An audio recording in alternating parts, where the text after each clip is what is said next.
Welcome to the GK Big Earnings Show. Today we are going to be covering all the major tech companies' earnings. We have Amazon that just came out a second ago. It looks like it's down after hours. We're going to get to that in 1 second. We have our top advisors here today, all adding some color to our overall viewpoints on the different companies that we'll be covering today. So we have Apple coming up probably in the next 30 minutes. We're going to dive right into Amazon right now. So I'd like to welcome the other members of the GK team. We have Brett, Eva, Hatem, Ayel, and Wendy today, rounding out our big earnings show team. So our goal today is to provide maybe some comfort during these times of volatility, as well as really to, I'd say more objectively analyze earnings, because we spend so much time listening to Wall Street expectations and this and that, what's really happening behind the companies and the earnings reports that are driving the results that we're seeing. So why don't we jump into Amazon? Who's been watching Amazon? Who's our Amazon person today? Well, they beat barely, so that's a good start. They beat barely. Yeah, by barely, I mean, it was 116.4 billion is what they did, and it was 116.3 billion was the estimate. One thing I saw in the report so far that was notable is that they introduced something called Buy with Prime, which sounds like it's other merchants outside of the Amazon store that you're going to be able to use your Prime benefits to check out, have that seamless Amazon experience. So that's interesting. Maybe they're getting concerned a little bit about the other online giants like Walmart, for example, who's starting to take market share. Or are they trying to be more like Google Pay, where it's like because I've seen this now where you can like use your Amazon to buy something, and I really don't see any purpose or value in that. It's just expanding that. What was that? I was just saying, I think it's just expanding their reach, right? Maybe it's not a product that they could take over and white label themselves. It's more of like a mom and pop shop. They didn't really say what stores yet that they're going to have that experience with. Yeah. Well, I mean, I think, first of all, Amazon's not a big holding at our firm. I think in our ETF, it's about a 1.5% position. It's underweight for us compared to the indexes and our other big cap tech stocks. And there's several reasons for it. So I like Amazon as a business, and obviously it's a long-term holding. But I think that they've gone adrift a little bit with some of the businesses they have. And so I think that's, sort of the issue they have moving forward is what's the purpose of their entertainment business, for example? How is it adding value and keeping subscribers on Prime when I don't think anybody would cancel Prime if they got rid of entertainment? So I think, we obviously haven't had time to look at the report yet. Somebody hopefully. Brett, is this right? Did they lose $7.56? That's probably because of the Rivian. Well, that, and they closed the acquisition of the MGM. Not sure if that had anything to do with it. But yeah, no, it's got to be. It's the Rivian expense. It's the Rivian expense. Is down. This is what happened with Ford too. Yeah, Ford reported a huge loss because they reported a huge gain. So the Rivian trading really is not relevant at all. That's what they got a bounce for though last quarter. I'm seeing that they're just saying their forward revenue looks lower than expectation. But down 300 points, so it's not like it's insignificant. Yeah, but this is what these stocks do around earnings is just kind of crazy now. It seems like almost all of them just go down, but I think the real issue is like, did Amazon have a good earnings report or not? And that's what we're really trying to analyze, not as much like what's the market doing or whatever. Stock's down, and it's a great report. Maybe we were buyers. I don't know. 7.6 billion they lost on Rivian. How much? 7.6 billion for investment in Rivian. Well, that's also what they report as a loss. So they basically their business hasn't made any money this. No, what they're saying is earnings per share is 756 versus 873 estimate. So they're below estimates by a decent amount, which I actually expected them to be a little bit lower. Revenues were in line though, Well, they posted I loss guess of the real 3.8. question, and this is really what we're seeing across the board with digital businesses right now, is that the pandemic, we had like 100% of activities we could have done before the pandemic.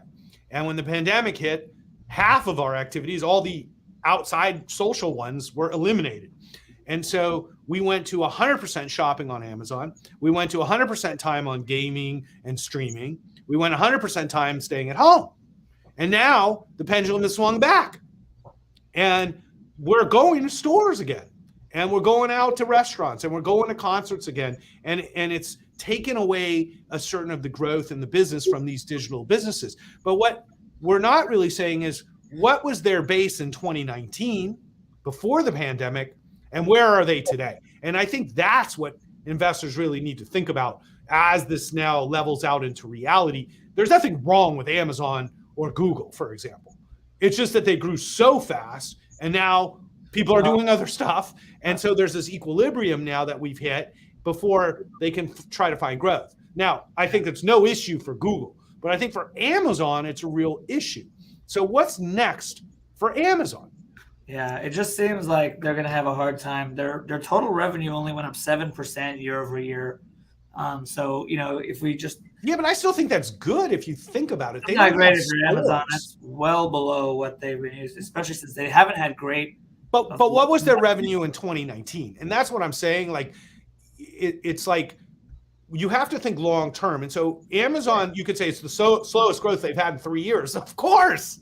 But the fact that it hasn't gone down actually is pretty good, because what they're saying is that when we all only shopped on Amazon, we're still doing better than that, even though we're all going to stores again. So I think that people are being overly negative on these companies because they were overly positive during the pandemic, and now they're overly negative post-pandemic. It's not surprising. But I think there's a bigger issue with Amazon, and we've got to figure out what the future is for Amazon. Sure. Amazon revenue total in 2019 was $280 billion. Their year-end revenue was $470 billion at the end of 2021. There you go.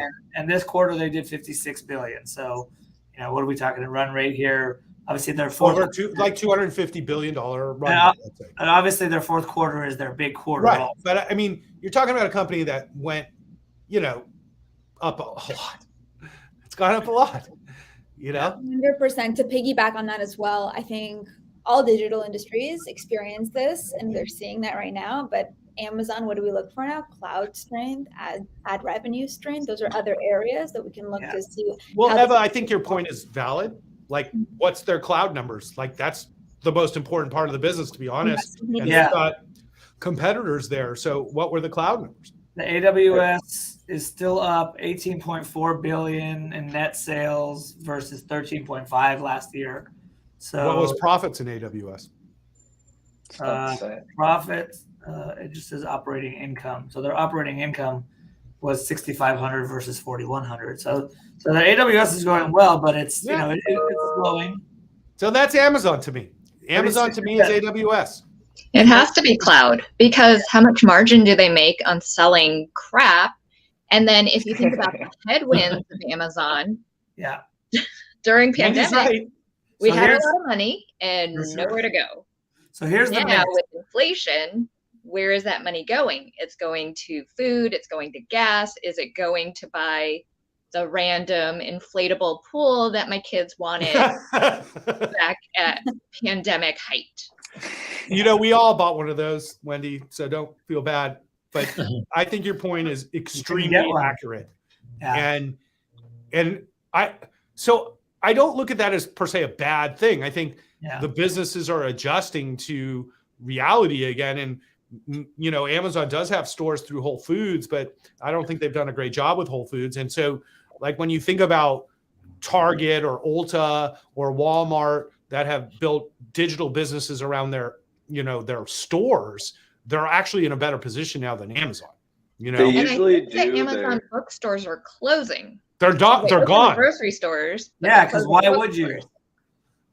No, they closed those stores. It was like 30 days. They were gone. And they did close the MGM merger this quarter, the Amazon acquisition. I don't really understand what Amazon is trying to do on the entertainment side. I really. I'll tell you. Go Is there ahead. any company in the world that knows more about you than Amazon? They Yes. know what you can watch. Apple. They know what you can buy. They know what you can. Apple in a different way. Apple and Google and Facebook too. Apple knows everything. But Google knows everything. It's true, but Amazon can sell you Amazon stuff. thinks that I like guitar picks and plumbing products to try to unclog my drains. And here's something. I don't think Amazon knows me at all.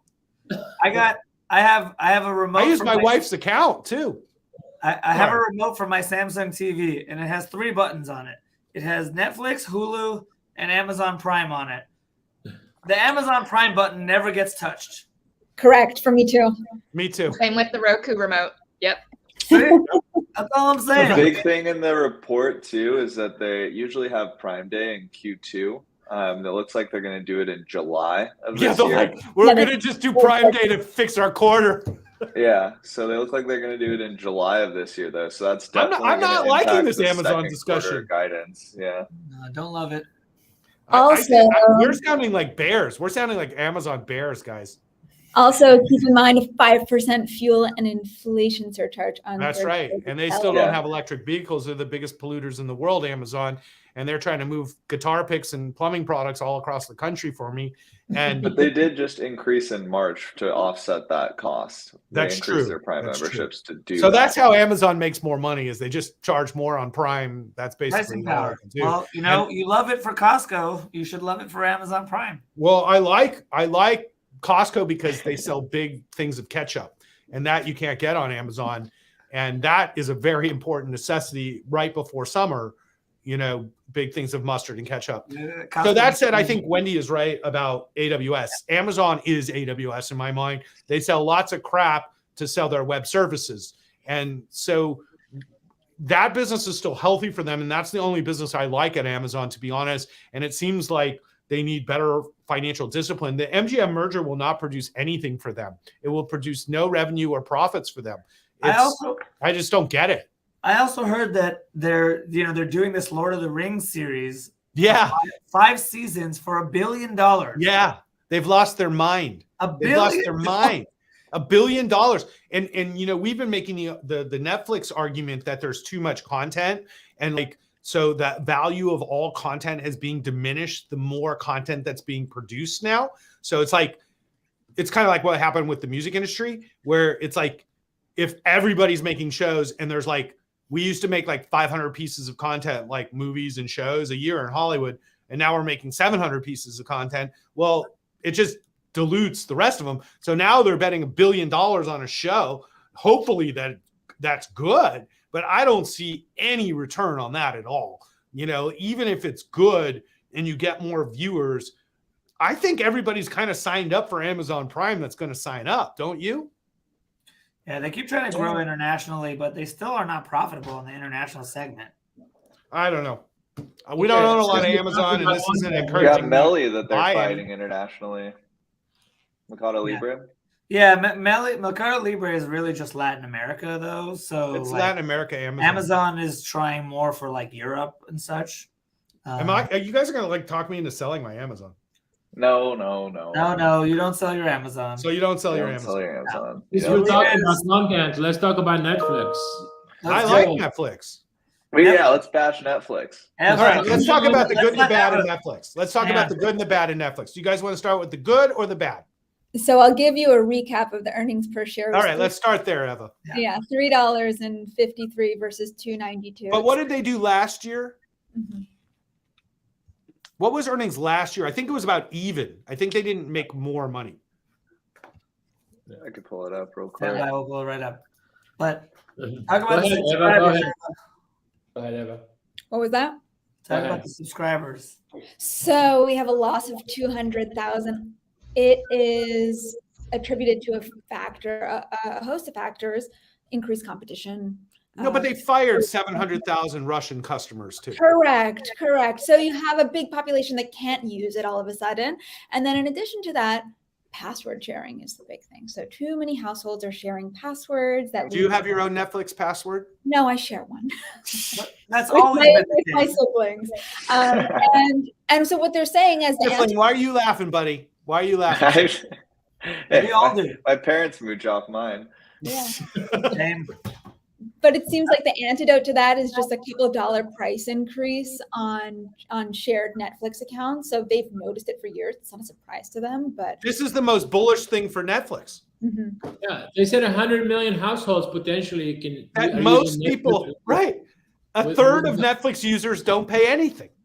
Yeah. A third of Netflix users don't pay anything. Now, did you guys see the Spotify numbers this week? They have over 400 million subscribers, but they have 183 million that pay. Okay. So when you look at the numbers like this globally, like if Netflix does a model with ads that's Netflix light, so you don't get like everything, but you get a bunch of stuff, and then you can just watch it for free and watch ads. I say they add 50 million subs. No, but that's the big change from Reed Hastings. That's the one thing. I think it's going to happen. It's why I'm bullish on Netflix. They're testing it, right? And basically, most people don't pay for the fucking service. It's crazy. Anyhow, right? You know, at this point, you remember when Netflix and Apple got into that huge argument about paying Apple for part of their cut? You know, Netflix actually might have been better off doing that, because when I sign up for a subscription through Apple, I can't share that with anybody. So that's a great point. By the way, that's a great point. But what is Apple TV versus Netflix? Dude, there's 4 households that use my Netflix password. Okay, 4. Dude, Reed Hastings, hopefully he's not watching this, because like the police will come to your house now. They'll like arrest your mom, your old Israeli mom, getting dragged into court for Netflix sharing. Remember when Apple did that with iTunes? Yeah. When they started busting like grandmas and college students? There was like, see, most of you are too young to remember when Netscape destroyed the music industry. Not Netscape, it was Napster destroyed the music industry, and like everybody just got music for free, and it was like whatever.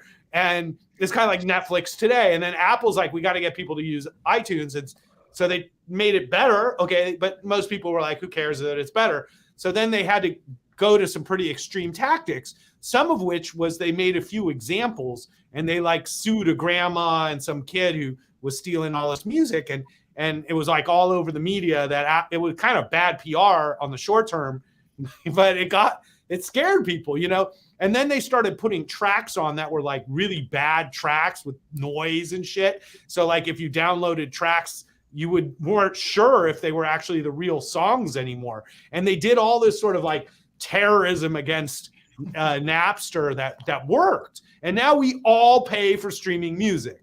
Okay, we all pay now.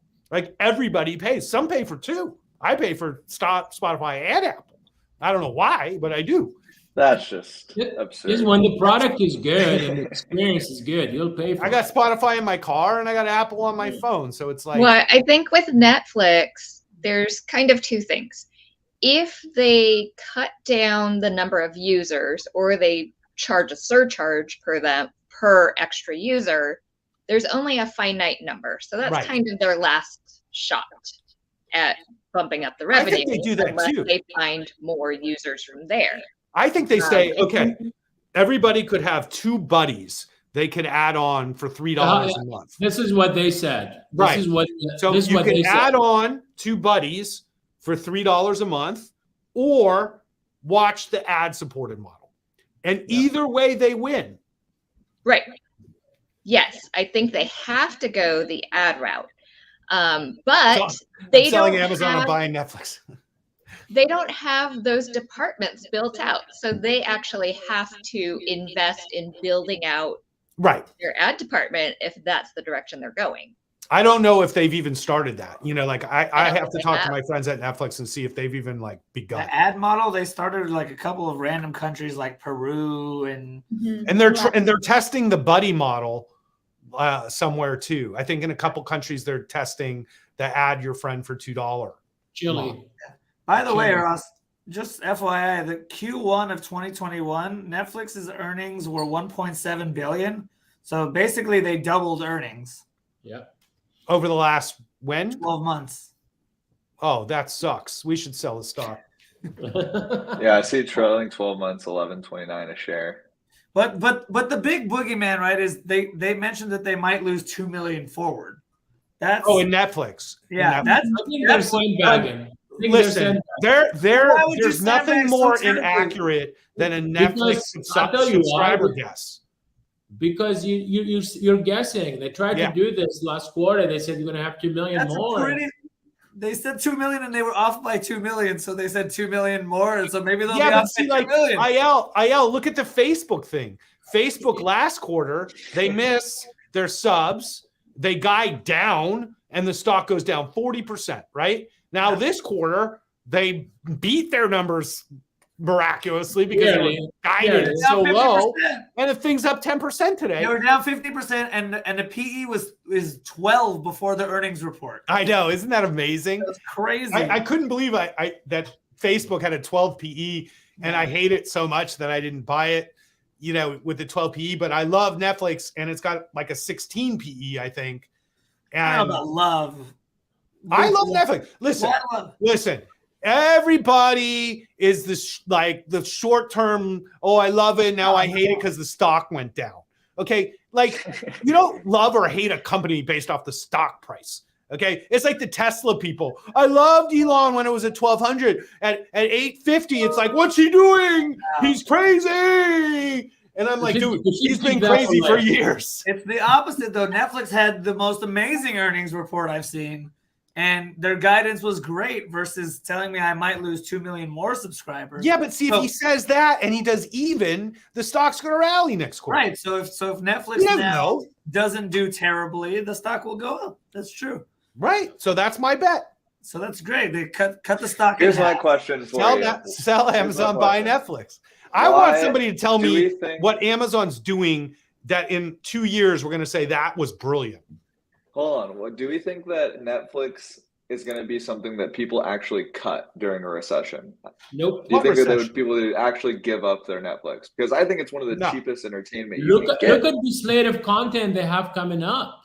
They have too much content, actually, is my problem with Netflix. Yeah, when that Kobe doc comes out, I guarantee you'll be coming in every day saying, I'm watching the Kobe doc. That's fine. Stranger Things.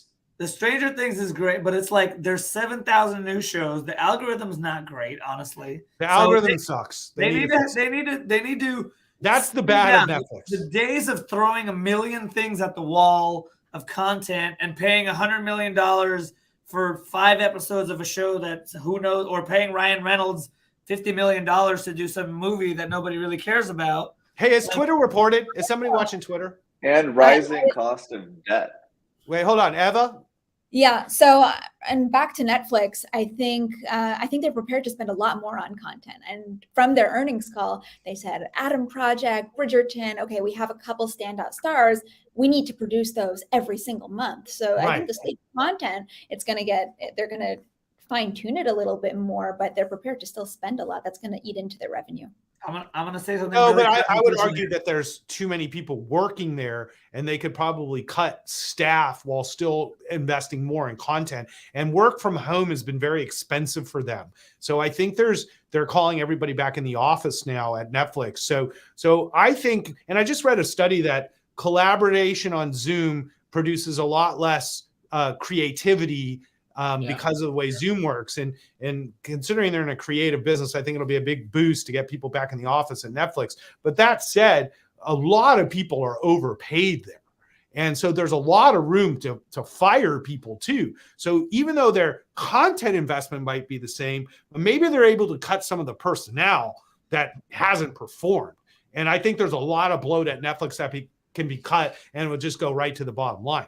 Has anybody read that Hollywood Reporter article about Netflix yesterday? Yeah, that Greg sent around? Yeah. It exactly talks about that. They just have too many people make green light and stuff that other people have not agreed on, and it's just too much content that's been created. And I think a big company of that size working remotely has many challenges. And my friend who works at Netflix was managing so many projects. I was like, how is this possible? And she's like, it's not. And so expecting people to produce so much content, like is sort of a mistake, because the people who are high quality aren't just able to do their best work when they're managing 50 projects instead of 5. You know, it's also interesting. I just thought about while you were talking about that, Ross, is, you know, we have a lot of clients who work at Netflix, so we know how their stock compensation works. And this is not good for their employees, what's been happening, because their stock compensation is already weird compared to most other tech companies. And the stock needs to go up a certain amount for that to be like good investment for them. And this is not great. So this is not going to make people there. Yeah, happy. But see, this is pay for performance. See, everybody says, oh, we don't like when the people cash in when pay for performance works, like Elon. But when pay for performance doesn't work for the employees because they didn't actually do well and they lose this money, I'm thrilled about it. I'm glad everybody at Netflix lost their money too, because it sucks when investors lose their money, but the people working there get bonuses and all this kind of crap in cash. Okay, there's a lot of companies that operate that way where there's actually no risk at all to employees, like Twitter, for example. Nobody at Twitter owns the stock. Nobody. Parag, nobody at Twitter owns the stock. They all just work there for fun. Half of their comp is stock at Twitter. No, that's true. That's true, because it keeps going down, so they keep having to apply more stock. But not anybody's ever made any money on that. Nobody's ever made money at Twitter. They'll save $1 billion in stock compensation this year when they go private. Well, they got to pay people for their but like they're paying people for their stock, and people are bitter about it inside Twitter because nobody's made money. So it's like they're paying at the acquisition price. They're not paying at the vest price that these RSUs got vested at. But that's at-risk compensation, right? Like you join a company, you get paid in stock, you don't perform, you don't make money.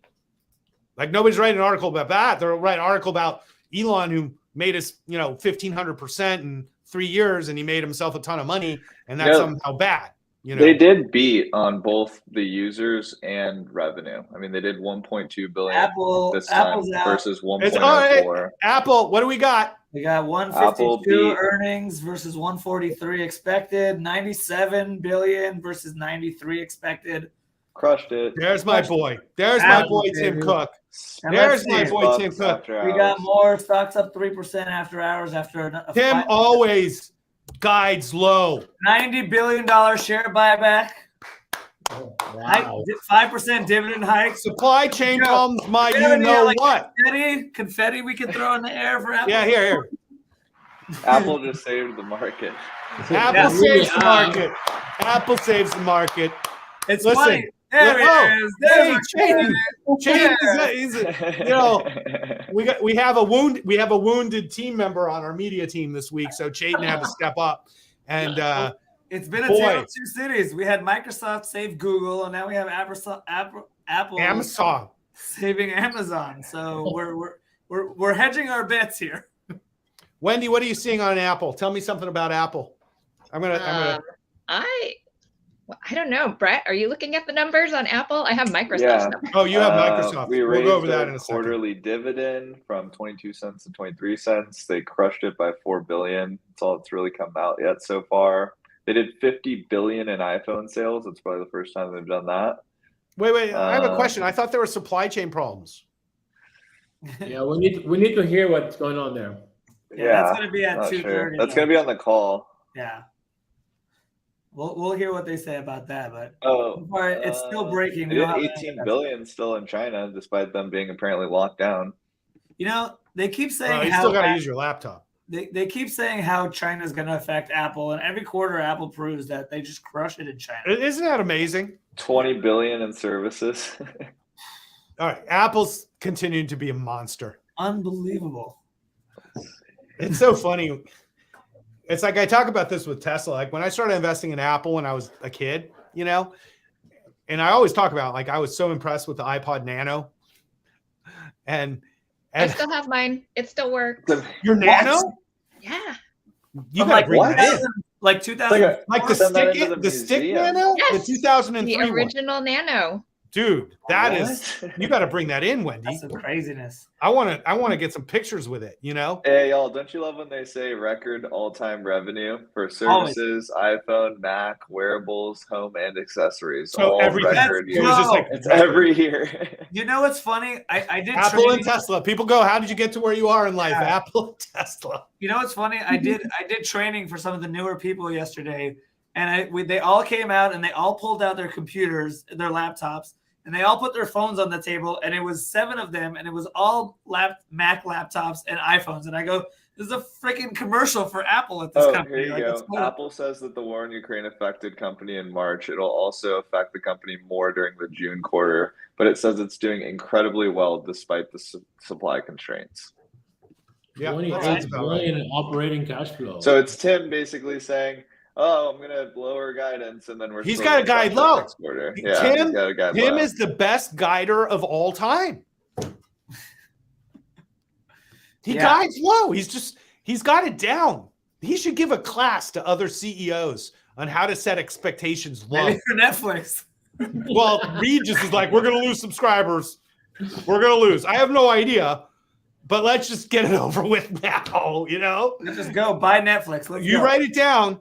I bet you Netflix doesn't lose subscribers this quarter. It would be amazing if it end up, you know, like they'll say, we didn't lose any subscribers and the stock will rally.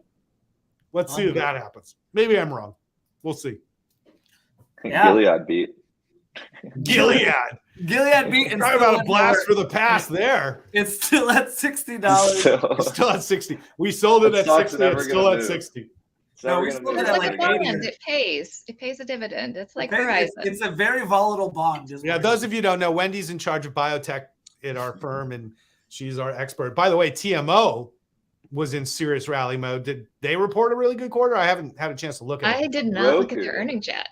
Yeah, TMO, I thought, had a really good day today. What about Roku? What'd you say, Brett? Yeah, it's interesting to discuss with Netflix. Roku actually beat on revenue. They said they had 1.1 million more incremental active accounts. They have 61.3 million active accounts now. And it's been beat up. I mean, the stock's just gotten destroyed. I don't get what really is. Yeah, TMO reported so good. Wendy, you're a avid Roku user. Can you explain to us why anybody should care about this company? Right. So I like the interface of Roku, but it's also what I'm used to. So it's like Apple TV or... It's a decent interface. Thanks for... Yeah, it's just you pick out your channel, which is really a streaming app, and then you click on it. And they have their own channel. So this is the part that I'm confused on. They make their own content, but I don't know how much they're spending on the content. But they also get, I think the bulk of their revenue isn't from people buying Rokus. It's actually ad revenue. Right. It's because if you're a streaming channel, you can put your ad on the Roku interface. Right. So for example, maybe I'm mainly a Netflix or Disney Plus user. The ad for like Sling TV will show up because maybe I want to watch sports and none of my streaming channels has sports. That's something that people still go to cable for. So I could click on Sling and then I could become a subscriber through the Roku interface. Yeah, it's without got having a buy to function. go through all these hurdles of Sling trying to catch me on Google or whatever else. You can buy through the Roku mindset TV. That this is what I want to watch. You're saying that you can buy through the Roku TV. Correct. Yeah, and I could buy a movie. So if there was one movie, I think we were trying to watch Polar Express or something really random and seasonal. And then sure enough on Roku, it's the Polar Express picture. And if you click on it, it shows you where you can purchase that movie. So it could shoot you to Amazon Prime, so you could watch the movie make referral one fees. time or become a subscriber. But didn't Roku's got its own channel now? I think they're trying to capture some of the ad rev, more of the percent, because I think they just get a commission off the other ad placements. And sounds like so they have a channel. I have watched a show. I actually they're old Quibi shows. Works at the Roku. The show was called Murder House Makeovers. Yeah, that's an old Quibi show, I thought. It probably is, but Quibi folded, I think, within a month. It did, but what Roku got all the shows for like $10 million. And yeah, I mean, it's the most random programming ever. I just watched it because I was curious because I personally own Roku stock. So you own Roku? What they were doing. You own Roku. I do. Ooh. Why are you laughing after you admit that? I was going to say admitting that. Well, I still am positive because I pitched it and then you shot it down.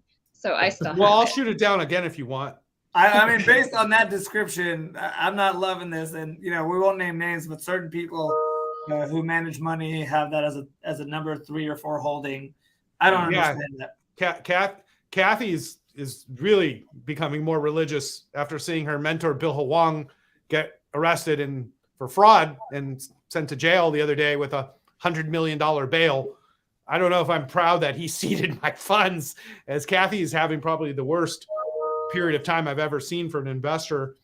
But I also don't think anybody understands the methodology at ARK anymore. So listen, I don't want to be a down horse, but I will. I don't think there's any excuse for how poorly they've done. It's been a horrible market, and not to say that we've killed it by any means, but I don't know how you can. I don't understand. There's no niche. There's no moat. So the problem I have with Roku is I just don't think I need a Roku for any reason. I agree.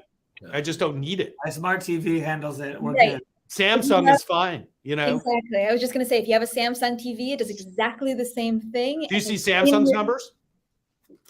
No, let's take a look. Eva? I don't know if they've reported.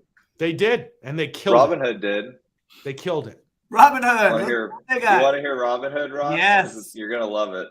They lost a $392 million compared to a $1.4 billion loss last quarter. And we made more money than Robinhood. That's transaction revenue fell 48%, including we performed substantially better than Robinhood. A 73% decline in equities revenue. And they lost users. And they lost users too. So monthly active users fell by 10%. They're going out of business. 15.9 million.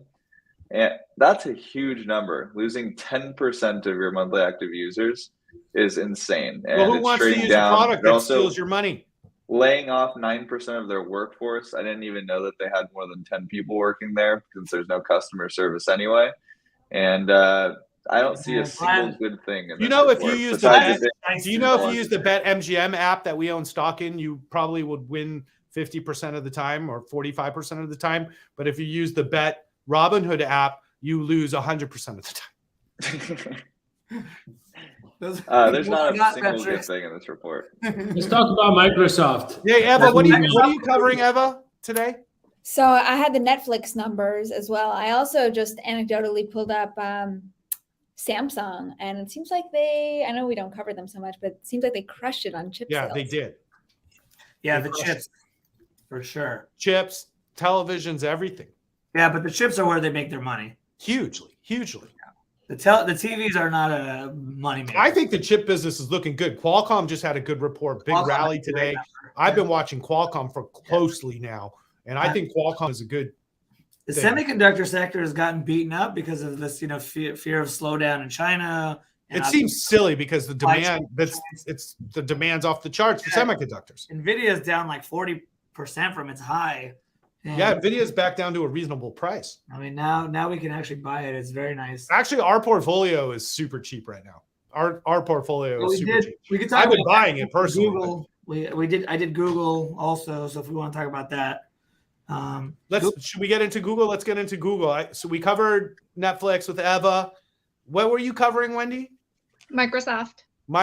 We did. Did we? No, we didn't do Microsoft. We didn't do Microsoft. Let's talk Microsoft. Let's go, Wendy. I love this company.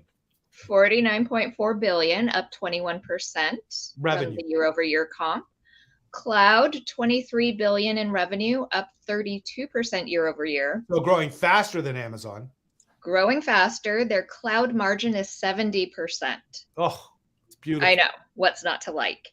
What they've really been emphasizing is their end-to-end experience for all of their clients. So once you're in, it's pretty much like Apple's ecosystem, once you're in the Microsoft ecosystem, there's not really a compelling reason to leave it. They made it more like Apple, where like now I sign into my Microsoft and it kind of controls my whole Microsoft experience. And it's a service. Now I pay monthly. Platform as a software versus software. But they've put all their things together and it makes a lot of sense now. Yes. And what they've really been working on is getting all of these platforms to communicate with each other, right, and give advice. So their AI is trying to learn how to give advice to these companies. What products sell better? Where are they selling certain products within the world? And then companies can focus on growing certain segments of their business based on the data analysis that the Microsoft platforms are communicating to each other. It's funny, Google talked about that also in their ads. AI-powered ads. It's like intelligence that they can give you as part of your services. But what I really like about Microsoft is how they've integrated Teams and other products so that you end up using more of their product suite now that it's all connected. So it's like I have Xbox here and I've got a couple Microsoft accounts. I got a personal one. We got our business one, but they've also focused on security because they're connected with the US government. And so it's become a very secure ecosystem as well. So when you look at Microsoft's government business, along with the way that they've integrated all their services into a subscription cloud-based model, I love Microsoft right now. Yeah. I love Microsoft. They actually talked about LinkedIn's numbers, and I feel like they don't generally talk about LinkedIn, but their talent solutions revenue has increased by 43%. So I think they're figuring out how to monetize acquisitions that they just never did anything also with. The job market, Right. And I think it's the fact that the job market is very specific in terms of search terms that you'd be looking for and the network that you're building within LinkedIn. And LinkedIn's a really good place to advertise for better jobs. I mean, it just is. I mean, we do it. For sure. Yeah, the job market's on fire. There's no better time for things like that. Like ZipRecruiter, one of our clients, and LinkedIn. I mean, these are like last quarter. Yeah, last quarter, ZipRecruiter's numbers were up 93%. Jeez, we don't own that stock either, do we? We do not. Is it down? It's up from where it IPO'd in July, which is actually but I mean, like this month, like did it get hammered? It did, but actually has been, again, depending on where you're judging from, like this month has been actually not terrible. Well, they've got a good business. But from the high, it's obviously down a lot because it's a small cap growth company. Yeah, but they got a good business. They do, and this is the market to be in, but the market just doesn't care about small cap growth. Well, what I noticed about all of these earning reports is that all of these companies, they did note how much they hired. So Microsoft increased their headcount by 20%. Wow. Yeah. Wow. Yeah. Google talked a lot about that also. And that's one of the reasons that their numbers were not as great. That's one of the reasons, is that they had to hire a ton of people at more money. Yeah. Well, that's how you grow. We've been doing the same thing. Yeah. We have almost as many people as Google now. I'm really excited that our numbers are substantially better than Robinhood's. 43% revenue decline. We were up 37%. We're up 37% in the quarter. Robinhood's down 47%. Oh my God. Same industry, same business. Come to Gerber Kawasaki. That's where we try to make you money. Yeah. We try really hard. And some years, most years we do. We'll hopefully, that's what I keep saying. We have 5 more days like today and we're back to square one. You know what I mean? Anything else on Microsoft? Did they say anything, Wendy, about the Activision merger, which I can't wait to happen? They did not mention Activision at all. I did. I saw that they actually approved the vote. Like it's done. So shareholders approved it. Yeah, I think this is going to be such a meaningfully positive thing for Microsoft in their gaming division. It's going to be massive for them. Activision is like Twitter. It was like this amazing asset that's been misrun for so long. Because their numbers were bad. Their numbers were not good. Their numbers are bad considering how good their games are. Like literally, because I play Call of Duty, like the glitches on Warzone are inexcusable. Like it's insane. Like it's like stuff that like a 4th grade developer would have been like, wait, how are we letting this happen on our biggest game? Like they have this new thing like Snoop. You can be Snoop Dogg in Warzone. Have you seen this, Brett?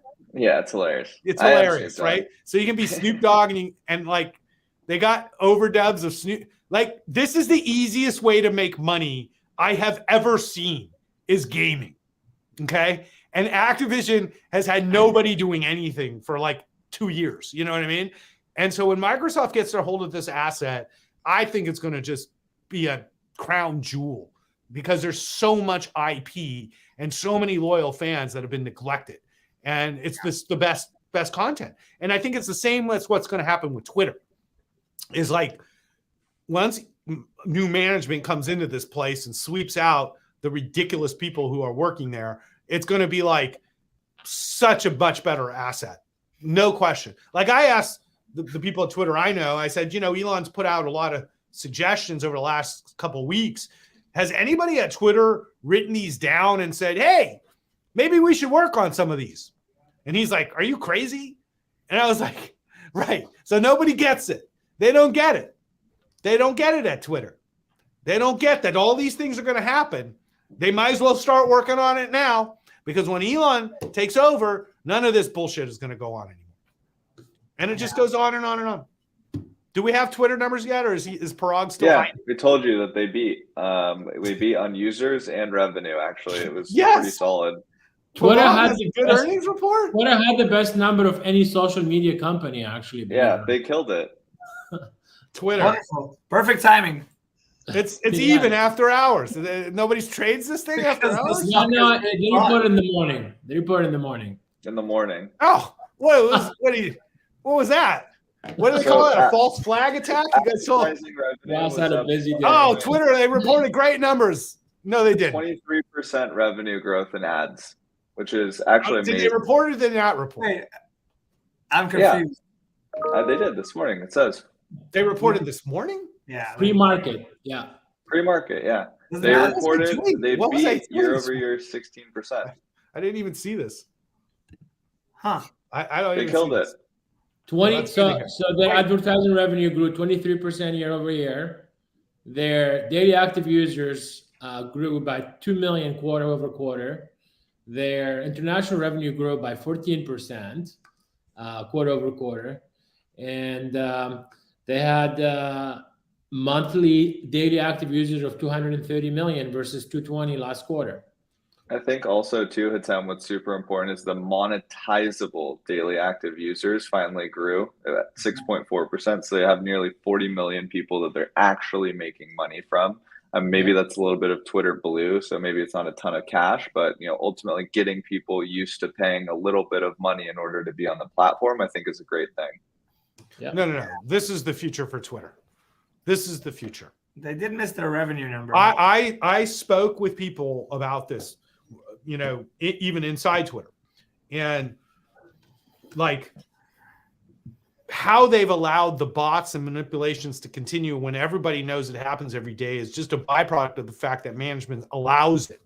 And the fact that they already have a system in place, Twitter Blue, where they could verify users and create another color check mark for verified users and have a very nominal fee like $3 a month. I think millions would sign up for that because it would give the platform credibility. I would only answer people with the red check marks. I wouldn't waste my time with anybody that doesn't have a red check mark and isn't verified anymore. So what would happen is all the people successful. I mean, they've launched this months ago, and because that's not how it works. You don't get verified. Right. So the way it works is you pay $3 a month and you get nothing. You can verify your NFT. That's about it. Yeah, you can verify an NFT. But I'm saying, like, we have fake accounts impersonate us constantly on Twitter and on Instagram. Constantly, we report them. Constantly, they're up longer than they should be. And they're constantly trying to rip off people, these players. And eliminating that from the platform would create tremendous value for Twitter. It just would create tremendous value. And the simplest way to do this is to require a human to register an account. It's simple as that. And to charge a fee, to add an editing option for 3 minutes, to add a couple other features that you can get more data or whatever, people will pay the $3 a month. They will pay. And a lot of people would pay. And so I think Elon's suggestions for Twitter have been great. And no better people than people like Elon or me who use the platform constantly than to make the suggestions. But once again, the people who work at Twitter don't use Twitter. Yeah, not great. How the heck do they know what the problems are? They don't even use it. Okay, so we save the best for last. Since we're talking about Elon, let's talk Tesla. Is there we didn't talk Google yet. Do we want to talk Google, or we can? Finish up Google. Okay, let's go. I mean, Google's honestly, it wasn't that exciting, quite frankly. Like normally, I'm very like cheerleading this the Google stock after their earnings, but for the first time in I don't even know how long, Google actually their earnings were down year over year. Their earnings were down. Yeah, their revenue had slowed. Their YouTube growth has slowed a little bit. Yeah, it slowed a decent amount actually. But they still are spending money on stuff that's never paid off, like correct. Waymo. They were very excited about the fact that Waymo now you can take a robo-taxi ride in like 3 different cities though. So well, the upside for Google with autonomous is huge because Google's the only other system that's being put in cars that might work for autonomy. And so Google has made moves to be the software that runs autonomous vehicles for like Polestar, for example. So Polestar uses Android Google software for their autonomy, along with Luminar and NVIDIA for the hardware and software integration. And so it's like, I think Waymo is a bigger thing because there's got to be another system besides Tesla's, and I think Waymo might work. I'm not discounting Android has proved to be a very, very amazing asset for Google. So this is the same thing, right? It's going to be the OS for cars. And Google and Apple isn't taking that space. Advertising all day long in your car. Right. And Apple hasn't taken that space. Apple basically made Apple Play, which is like Apple TV for your car, but they didn't build autonomous software, And so so that I think long-term will work for Google, but I'm thinking like Google ad platforms, like YouTube TV, all these things are internet-based. And just once again, if I'm going out to drink with my friends, internet-based businesses don't benefit. So YouTube ad spending definitely suffered. The Google Cloud, they're definitely growing big. They grew 40 some odd percent. I can't remember. I think it was like 46% or something. But they're still losing money. But the losses they're narrowing. Yeah. Did you see that maybe Google should buy a movie studio? What was that? I said maybe Google should buy a movie studio. Yes, they should not buy a movie studio, and the head of cloud left. They got YouTube TV. Yeah, exactly. They have YouTube TV, which is why I don't understand Roku, because I have Hulu and Brett has YouTube TV, and we can all do the same things. Yeah, exactly. No, because Roku, you can buy stuff like I don't know what. Speaking of that, Google talked a lot about their sort of the future of click-through ads on actual YouTube shows and things like that. So they were talking about how there's going to be more and more.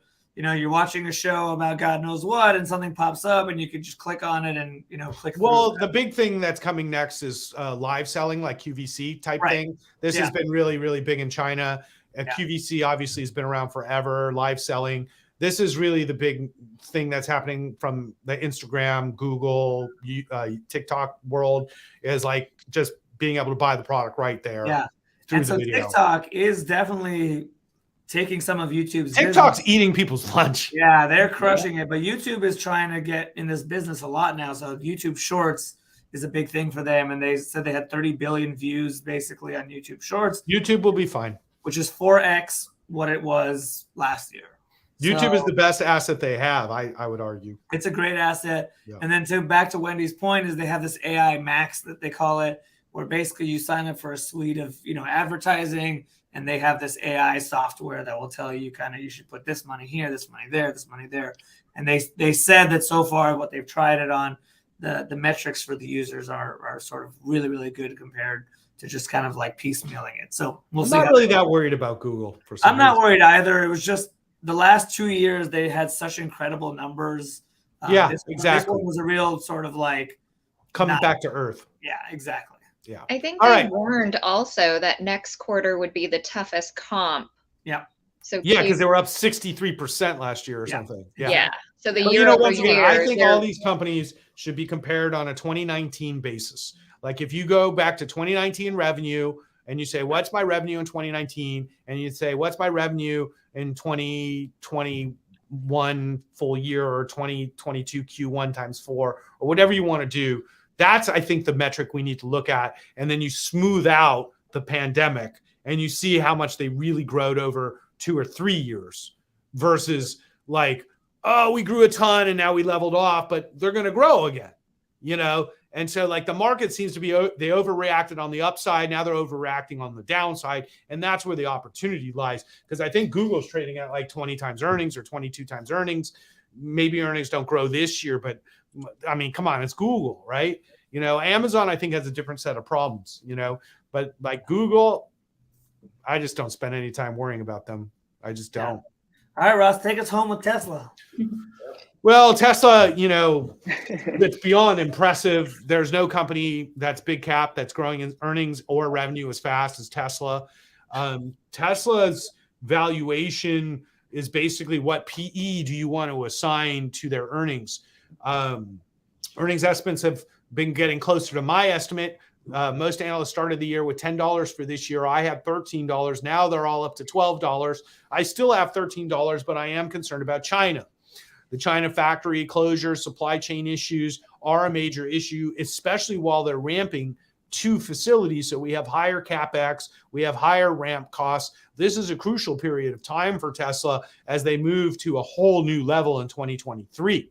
So the next 6 months for Tesla are probably some of the most consequential months for Tesla's long term because the ramp of the 2 factories and getting production up to full production will double the vehicle output of the company. So this quarter is going to be the hardest one for Tesla over the next maybe several years, I think. So right now, this quarter is probably the most challenging for Tesla between supply chain issues, the war, ramping production, China COVID stuff, and then Elon's like, oh, I'm bored. I'll just take over Twitter. Yeah, I was going to say, thank God Elon Musk is really, really focused right now. Yeah, but I don't think people understand his job at Tesla. People who work at Tesla, it's like Elon runs a lot of companies and he's a high-level thinker and he's involved with Tesla, but the factory in Austin isn't being run by Elon right now. There's somebody's job to do that, And so the people who work for Elon are very, very competent.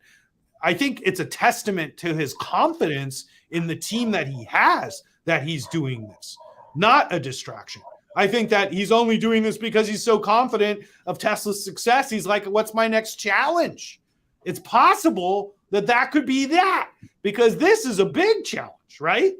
So I think this is a byproduct of the fact that Tesla's doing swimmingly well. And if he wants to sell some more of his stock and push the price down, that's fine with me because I'll buy more because I'm looking at the future and I've never seen anything as bright as Tesla's future. And I don't care which business you're talking about. I'd take the supercharger business alone. I would love to own just the superchargers of Tesla. That thing is a cash cow. The superchargers. I think you made an amazing point, Ross, which is what Elon does is he gets some really smart and committed people around him, and he lets them run some businesses, just like he does with SpaceX or with Tesla. And that's exactly what he's going to do at Twitter. And then he comes in and he makes all kinds of suggestions and rails everybody up and gets everybody going. And then he goes on to the next meeting. Yeah. He's an enigma. I keep telling reporters this. They keep asking me how he can do this. And I go, stop looking at him in human terms. It's like he's not like us. It's okay. Not everybody's this way. And I was comparing him to Jimi Hendrix this week. And I'll leave the show with this. Jimi Hendrix is still the best guitarist who's ever lived. He's still one of the most incredible musicians who's ever lived. Jimi Hendrix died, I think, at 28 years old. Okay. He only played for 4 years of music. And today it's still one of the most consequential music catalogs of all time. Okay. How did he do this? Jimi Hendrix didn't sleep either. He played show after show and recorded and went to a next show, and he died at 28. That's wonderful. I hope that doesn't happen. Yeah. It happened to Steve Jobs. It might happen to Elon. That's the biggest risk that Tesla has. That's the biggest risk is Elon's health. As long as he's healthy, we're all going to rake it in. Okay? But there is not going to be another Elon for a while or ever. And so you ride the train. It's a little bit of a rocky train, I'll give you that. But boy, is he going to be successful in the future, even though he's considered successful now. And I think we're both the same age, and I think this is just a prime age to be in to be successful personally. And so I just think his best days are yet to come. And just like the iPod Nano, I think we're going to look at the Model Y as like the iPod Nano in 10 years. I need an Optimus robot. That's all I know. I need two. And I have some really, really important tasks for the Optimus to do. But that said, I think for our investors and investors in technology companies that we've gone over, all the companies we've talked about today are amazing companies run by amazing leaders that have accomplished amazing things.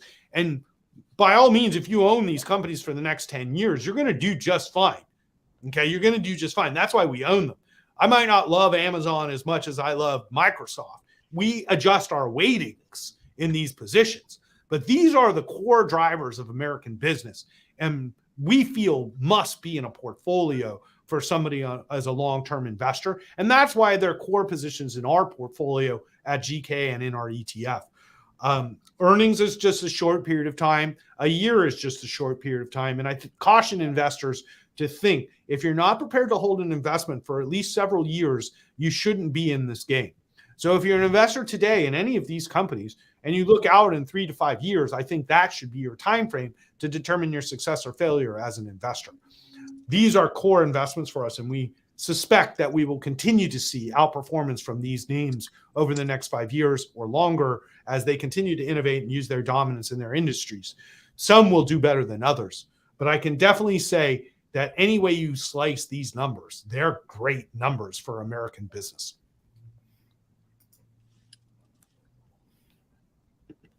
All right. Thank you, team. That's our team.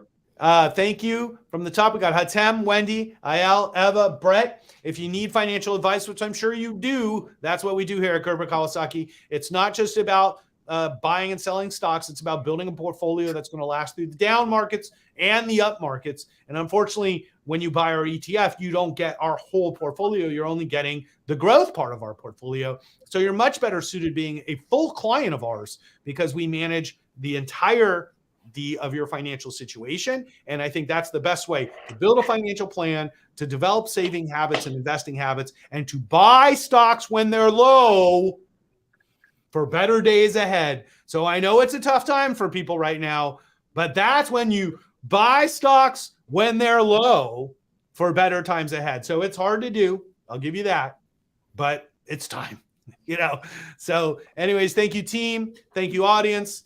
Thank you, YouTubers and Twitter people.